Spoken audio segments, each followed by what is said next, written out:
உலக அரசியலில் இடைத்தரகராக இந்தியா செயல்படாது என பாகிஸ்தானை விமர்சித்து நாடாளுமன்றத்தில் நடைபெற்ற அனைத்துக் கட்சி கூட்டத்தில் வெளியுறவு அமைச்சர் ஜெய்சங்கர் பேசியதாக தகவல் வெளியாகியுள்ளது.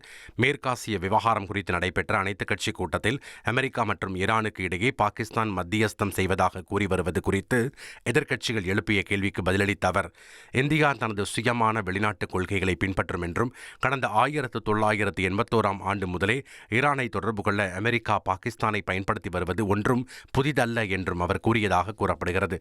மேலும் அமெரிக்க அதிபர் டொனால்ட் ட்ரம்பிடம் பேசிய பிரதமர் மோடி விரைவில் மேற்காசிய போர் முடிவடைய வேண்டும் என்றும் இந்த போரால் எல்லா நாடுகளும் பாதிக்கப்பட்டு வருகின்றன என வலியுறுத்தியதாக இந்திய வெளியுறவு அமைச்சர் ஜெய்சங்கர் தெரிவித்ததாக தகவல் வெளியாகியுள்ளது.